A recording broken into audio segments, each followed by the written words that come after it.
Please subscribe to my channel to help me grow.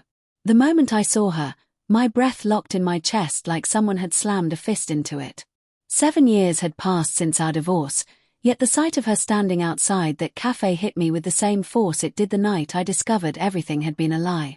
Her hair was shorter now, her posture more guarded, but her eyes were unmistakable. And when they met mine, something flickered in them, fear or guilt. I couldn't tell which made my stomach twist harder. I should have walked away. I knew that long before she raised her hand and said my name softly, as if it still meant something. But curiosity, that old poison, pulled me closer. "Can we talk?" she asked. The last time she asked me that, she confessed she'd been seeing someone else, my friend. The memory still stung like freshly broken skin, but I forced myself to nod. We stepped inside the cafe. The warm smell of roasted coffee beans wrapped around us, but instead of comforting me, it felt suffocating. She kept glancing at me, as if rehearsing something in her mind. I felt the unease rising, slow and heavy. "How have you been?" she asked. "Fine," I lied. She smiled, faintly.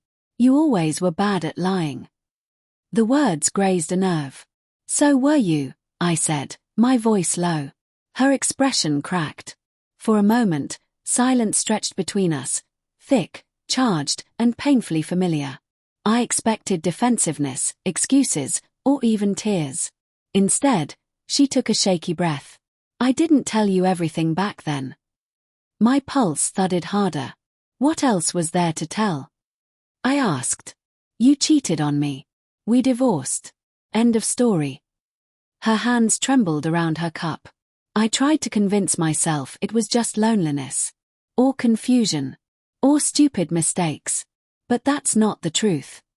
I waited, every muscle tense, every suspicion clawing back to life. "The night you confronted me," she whispered, "I wasn't coming from his place." I frowned. "Then where?" She hesitated. "The hospital." The word hung in the air like smoke.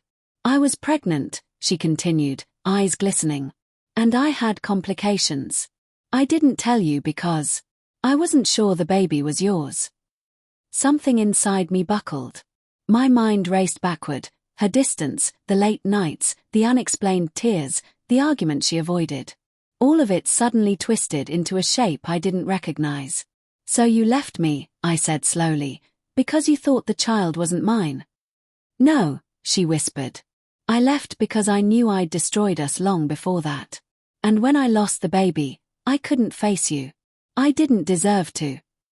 Anger flared, sharp and immediate, but tangled with something else. Grief. Betrayal. A strange, aching compassion I didn't want to feel. "You should have told me," I said. "You took away my choice. My right to know." Tears streamed down her face. "I know." The weight of those years settled over me. What we were, what we could have been, what we'd ruined with lies. I searched her face, waiting for the old resentment to drown me. But instead, an unexpected quiet filled my chest. "I forgave you a long time ago," I finally said. "I just didn't know it." She closed her eyes, trembling with relief or heartbreak, I couldn't tell. And somehow, that felt like closure. Not reconciliation. Not rekindling. Just understanding. When we stood to leave, she whispered, "Thank you for hearing me." I nodded and stepped into the evening air. The sky was dusky, soft, almost gentle. For the first time in years, the past felt like something behind me, not wrapped around my throat.